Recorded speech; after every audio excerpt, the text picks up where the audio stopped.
Devapriya sir, உங்ககிட்டே தொடங்கலன்னு நினைக்கிறேன். 5 நாட்களாக பிரதமருக்கு ஒரு பெரும் அழுத்தம். டெல்லியை சூழ்கிறார்கள், பீகாரில் போராட்டம், மகாராஷ்டிராவில் போராட்டம், இன்னும் சொல்ல போனால் தமிழ்நாட்டில் கூட போராட்டம்.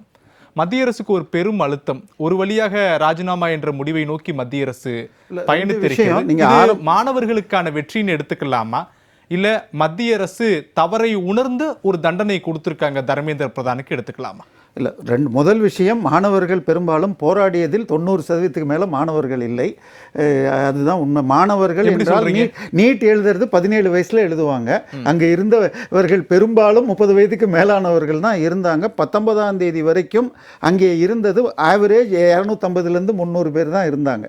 20ஆம் தேதி நாடாளுமன்றம் கூடுகிறது என்பதால் அன்னைக்கு மாத்திரம் திடீர்னு ஒரு பெரும் கூட்டம் வந்து கலவரம் அளவுக்கு போய் போலீஸ் தாக்கினார்கள் என்ற சம்பவம் நடந்தது. நீட் எழுதுறதுக்கு வயது வித்தியாசம் இல்லை, அது தேவப்பிரியாவுக்கு தெரியும். எனக்கு உங்களுக்கு இல்ல, நான் சொல்றது தெரியும்ல. கண்டிப்பா 17 எப்படி இல்ல நான் என்ன கேட்கிறேன்னா, 30 வயசு இருக்கவங்க கூட நீட் தேர்வு எழுதலாம் சார், எழுதலாம். ஆனால் அடிப்படையில் 95% மாணவர்கள் தான் சேர போறாங்க. சரியா?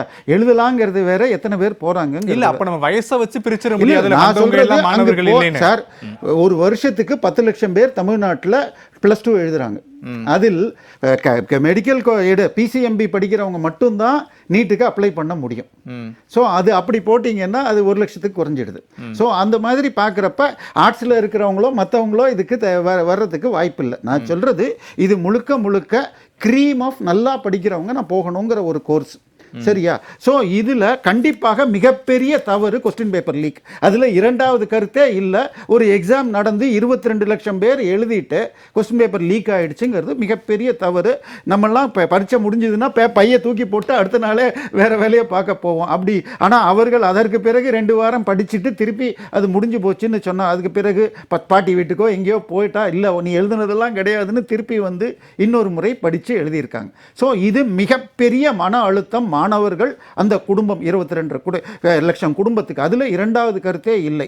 ஆனால் திருவள்ளுவர் பெருந்தகை ஒன்று சொல்லியிருக்கார், நோய் நாடி நோய் முதல் நாடி வரும் வழி நாடி வாய்ப்பை செயல். ஸோ நோய் நாடி முதல்ல அந்த 22 லட்சம் பேரில் ஒரு 10,000 20,000 பேர் லீக்கான பேப்பரை வச்சு எழுதுவான். ஸோ அதுக்காக கேன்சல் பண்ணிட்டு எவ்வளோ விரைவில் அடுத்த தேர்வை வைக்கணும்னு சொல்லிட்டு, அதுக்கு உங்களுக்கு லாஜிஸ்டிக்ஸ் ஈஸி கிடையாது. இந்தியா ஃபுல்லாக கொஸ்டின் பேப்பர் அனுப்பிச்சு திருப்பி மீண்டும் அவர்கள் வரத்துக்கு டைம் கொடுத்து அடுத்த வருஷம் இதுக்கு முன்னாடி பண்ணணும்னு தேர்வை வச்சு பண்ணிட்டாங்க. ஸோ நோய் வர்றதுக்கு வரும் வழி என்ன, எங்கே லீக் ஆச்சுன்னு கண்டுபிடிச்சி 13 பேரை அரெஸ்ட் பண்ணிட்டாங்க. நடுவில் பாலிடிக்ஸ் வந்துருச்சு. இவர்கள் வைத்த கோரிக்கை இப்போ இன்னைக்கு ராஜினாமா பண்ணியிருக்கார். இதுவரை ஏற்கப்பட்டதாக அறிவிப்பு வரவில்லை. என்னை பொறுத்த வரைக்கும் பாராளுமன்றம் கூடும் பொழுது பாராளுமன்றத்தில் அறிவிக்கணும்னு வச்சிருக்காங்களா, அல்லது பாராளுமன்றத்தில் அதை ஏற்கவில்லை அதற்கு பதிலாக இது மாற்றங்கள் ஏதாவது நிகழுமான்னு எனக்கு ஒரு சந்தேகம் இன்னும். குடியரசுத் தலைவர் இந்தியாவில் இல்லை, வெளிநாடு பயணம் மேற்கொண்டு குடியரசுத் தலைவர் ஒப்புதலுக்காக காத்திருக்கிறார். கோணங்களெல்லாம் நம்ம சொல்ல முடியாது. சாதாரணமாக பாராளுமன்றம் நடைபெறும் போது முக்கிய டிசிஷன்ஸ் பாராளுமன்றத்தில் அறிவிப்பாங்க. ராஜினாமா அறிவிக்கப்பட வேண்டியது குடியரசுத் தலைவர் சார், பாராளுமன்றத்தில் ஏன் சார் அறிவிக்கணும்? இது பிரதமருடைய இது இருந்தால் தான் போகும். பிரதமர் இதை பாராளுமன்றத்தில் அறிவிக்கலாம்னு சொல்றதுக்கு வாய்ப்பு இருக்கு. சார், எனக்கு ஒண்ணு புரியல சார். ராஜினாமா கடிதம் ஏற்றுக்கொள்ளப்பட்டது அப்படின்றத குடியரசுத் தலைவர் தான் அறிவிப்பாங்க சார். நாடாளுமன்றத்தில் ஏன் அறிவிக்கணும்? எனக்கு குடியரசுத் தலைவரோ கவர்னரோ செயல்படுவது மந்திரி சபையுடைய அட்வைஸ் சார். அதிகாரம்ன்ற ஒண்ணு இருக்கு. அதான் சார், அதிகாரத்துக்கு உட்பட்டு மத்திய அமைச்சர். சரி, அந்த டாபிக்கே விடுங்க, நீங்க வாங்க. சரி. ஸோ அதனால எனக்கு அதுல இன்னும் அவருடைய ராஜினாமா முழுமையடைஞ்சதான்னு எனக்கு இன்னும் சந்தேகம் இருக்கு. சரி, ஏன்னா அது ஏற்கப்பட்டதுங்கிற வரைக்கும். ஸோ அதனால கோரி 4 என்னுடைய தேவப்பிரியா சார், என்னுடைய கேள்வி நான் முதல்ல உங்கள்கிட்ட எப்படி வச்சேன்னா, தர்மேந்திர பிரதான் ராஜினாமா. சரி, தர்மேந்திர பிரதான் செய்த தவறுக்கு ஒரு தண்டனைன்னு இதை புரிஞ்சுக்கலாமா, மாணவர்களுடைய அழுத்தத்தை தாங்க முடியாம மத்திய அரசு ராஜினாமா அப்படின்ற கட்டாயத்தை நோக்கி நகர்ந்துட்டாங்களா? அதுதான் கேள்வி. தவறு தர்மேந்திர பிரதான் செய்யல, சிஸ்டத்துல லீக் ஆச்சு. யார் செய்தார்களோ அந்த 13 பேர் கைதாகி இருக்கார்கள். தவறு நடக்காம இருக்கிறத பார்க்கிறதுக்கு தானே ஒரு மத்திய அமைச்சர். அவருக்கும் கடந்த 4-5 நாள்ல, கடந்த 10 நாள்ல தமிழ்நாட்டில் 3 பேர் லாக்அப்ல இறந்திருக்கார்கள். நேற்றைக்கு ஒரு மருத்துவமனையிலையும் நடந்திருக்கு. அதற்காக முதலமைச்சரோ அந்த துறை வைக்கும் அமைச்சரையோ ராஜினாமான்னு யாரும் கோரிக்கை வைக்கல. ஒரு தவறுக்கும் ஒரு அமைச்சர் ராஜினாமா பண்ணணும்னா இந்தியாவில் ஒரு அமைச்சர் கூட 2 மாசம் தொடர்ந்து இருக்க முடியாது. இந்த துறையில் ஏதாவது தப்பு நடந்துட்டு இருக்கும். சரியா? நான் சொல்றது இதில் மிகப்பெரிய ஒரு அரசியல் அழுத்தம் கொடுக்கப்பட்டு நடந்திருக்கு. ஆச்சா, அவ்வளவுதான். பட் தவறுக்கு அவர் மீது தவறு இருக்குன்னு எதுவும் சொல்லப்படவில்லை. அந்த அரசியல் அழுத்தம் என்ன தேவப்பிரியா? பலருக்கு அந்த கேள்வி இருக்கு. அப்படி என்ன அரசியல் அழுத்தம் சார்? காக்ரோச் ஜனதா பார்ட்டிங்கிறது இப்போ தேர்தலை சந்திக்காம ஒரு இளைஞர்கள் இருந்திருக்காங்க. அதுலேயும் நான் தான் சொல்லிட்டேன், 26 நாட்களாக அவர் உண்ணாவிரதம் இருந்தது. 19ஆம் தேதி வரைக்கும் 9.5 கிலோ குறைஞ்சிருந்தார். ஆவரேஜ் விசிட்டர்ஸ் உங்களுக்கு 300 பேர். ஆனால் 20ஆம் தேதி சன்செட் செலோ அல்லது பார்லிமெண்ட் நுழைய போக வேண்டும், அப்போ 40,000 பேர் வந்திருக்காங்கன்னா அது முழுக்க முழுக்க மற்ற அரசியல் கட்சிகள் வரும் அடுத்த சட்டமன்ற இடைத்த தேர்தல் வர இருக்கிற பஞ்சாப் மற்றும் உத்தரப்பிரதேச பெரும்பாலான ஆளுங்கட்சி எதிர்கட்சிகள் கூட்டம் கூட்டிச்சு. ஜூன் 3ஆம் தேதியிலிருந்து நீங்க சொல்லக்கூடிய ஜூலை 19ஆம் தேதி வரைக்கும் காலவரையற்ற போராட்டம் மாணவர்கள் மட்டும்தான் நடத்தினாங்க. சோனம் வான்சுக் ஜூலை 19ஆம் தேதி ஒரு அறிவிப்பு வெளியிடுறாரு.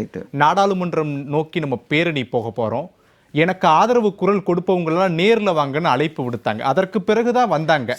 சோனம் வான்சுக் அழைத்து மாணவர்கள் வந்ததற்கு அரசியல்ன்ற ஒரு சாயம் பூசணுமா? அந்த தேவை இருக்கா சார்? நான் சொல்றது தேர்தல் மறு தேர்வு தான் இதற்கு அடிப்படை சொல்யூஷன். இதற்கு அடுத்ததாக தப்பு செய்தவர்களுக்கு தண்டனை வாங்கி தரணும். வரும் காலங்களில் நடக்காம இருக்கிறதுக்கு தடுக்கணும். இது 3க்கும் உள்ள ஸ்டெப்ஸ் பண்ணிட்டு இருக்காங்க. பட் இந்த ராஜினாமா என்பது ஒரு அரசியல் அழுத்தம் கொடுக்கப்பட்டிருக்கு. அதுக்கு ஏற்கப்பட்டால் பணிந்தார்கள்னு ஆகுது. சரி, அரசியல் சூழ்ச்சிகளால தர்மேந்திர பிரதான் ராஜினாமா செய்யக்கூடிய நிலைக்கு தள்ளப்பட்டு அப்படி நான் எடுத்துக்கிறேன். திரு தேவப்பிரியா, இதயதுல்லா சொல்றதுல இருந்து காங்கிரஸ் நீட் தேர்வை கொண்டு வந்த அந்த நோக்கமே வேற, பாஜக கொண்டு வந்திருக்கக்கூடிய நீட் தேர்வுடைய இந்த அமைப்பே வேற, ரெண்டுக்கும் வித்தியாசம் இருக்கு. அடிப்படையில் அதை புரிஞ்சுக்கங்கன்றார். சரி, ஒன்று 2014 இந்த ஆட்சி வருவதற்கு முன்னால் இருந்த MBBS சீட்டு 51,348. இந்த வருடம் 1,39,489 எடுக்க போகிறோம். இதில் குஜராத்லேருந்து நிறைய எடுத்தாங்கன்னாங்க. எல்லா மாநிலங்களிலும் இருக்கிற அத்தனை சீட்டில் 85% நேட்டிவ் மாணவர்களை சேர்க்க வேண்டும்ங்கிறது நீட் ரூல்ஸ். ஸோ இன்னைக்கு நீங்க இப்போ உங்க கேமரா எடுத்துட்டு இன்ஜினியரிங் காலேஜில் போனால் 170 பேர் மற்ற மாநிலம் எனக்கு அதெல்லாம் புரிஞ்சிருச்சு. அவருடைய காங்கிரஸ் கட்சி ஆட்சி காலத்துல இந்த நடைமுறை கொண்டு வந்த போது நோக்கம் வேண்டான்னு சொன்னாலும் தமிழக மாணவர்கள் ஆல் இந்தியா கோட்டால போகணும்னா நீட் எழுதிதான் ஆகணும். மொத்தம் தமிழ்நாட்டில் ஒரு 10,500 சீட் இருக்கு. அதுல 5,000 இல்ல எதையதுல அந்த வாரத்துல நான் முடிக்கிறேன். எங்களுக்கு பழைய நிலைமையை கொடுத்துருங்கன்னு கேட்கிறாரு. நான் முடிக்கிறேன் சார். நான் சொல்றது இந்த ஏன் தேவை என்பதை சரியாக உணர்ந்து காங்கிரஸ் இதை கொண்டு வந்தது. நீட் இருந்தாதான் ஏன் தேவை, ஏன் தேவையில்லை, நீட்டே வேண்டாம் சார். அந்த நிலைமைக்கு மெடிக்கல் காலேஜ்ல ஊழல்கள், அதுல இது டொனேஷன் வாங்குறாங்க. அது டொனேஷன் இப்ப இல்லையா? இப்ப டொனேஷன் 99% இல்ல. ஏன்னா பிரைவேட் மெடிக்கல் யூனிவர்சிட்டில 1 கோடியே 1.5 கோடி ஃபீஸ்ன்னு ஒரு மாணவன் ஆன்லைன்ல சொன்னது இன்னைக்கும் இருக்கு. ஸோ அதனால பெருமளவு 99% டொனேஷன் இல்லை. சரியா? நான் சொல்றது உங்களுக்கு இது தேவை என்ற அதற்குரிய கட்டமைப்பு இல்லாமல் காங்கிரஸ் ஆட்சியில் இருந்தப்ப கட்டமைப்பு அமைத்த பின் உச்சநீதிமன்றம் தெளிவாக இது தேவைன்னு சொல்லியாச்சு. இதை எந்த ஒரு மாநிலம் விலக்கு கேட்டாலும் முதல்ல கான்ஸ்டிடியூஷன் அமெண்ட்மெண்ட் பார்லிமெண்ட்ல கொண்டு வரணும்னாலும் 2 சபையிலையும் 3/2 பங்கு வேண்டும். இரண்டாவது உச்சநீதிமன்றத்தில் பர்மிஷனும் வாங்கணும். இரண்டும் இல்லாம பண்ண முடியாது. அப்படி நீங்கள் தமிழ்நாட்டுக்கு விலக்கு வாங்கினாலும் தமிழக மாணவர்கள் தமிழ்நாட்டு சீட்டில் மட்டும்தான் போக முடியுமே தவிர ஆல் இண்டியா கோட்டாவும் இருக்கு. ஸோ அதுக்காக படிச்சாகணும். இன்னொன்று, ஒரு +2 மாணவன் +2ல ஏதோ அவன் வீட்டில் ஏதோ சிக்கல்னு 1 வருடம் கம்மியாயிடுச்சுன்னு வச்சுக்கோங்க, நீட்டில் அவன் காம்பன்சேட் பண்ணி பல அட்டம் பண்ணி அடுத்த வருடங்களில் சேர வாய்ப்பு இருக்கிறது. அது இது +2ல இம்ப்ரூவ்மெண்ட் அலௌடே கிடையாது. ஸோ நீட் என்பது நல்ல படிக்கக்கூடிய மாணவர்களுக்கு பயனுள்ளது.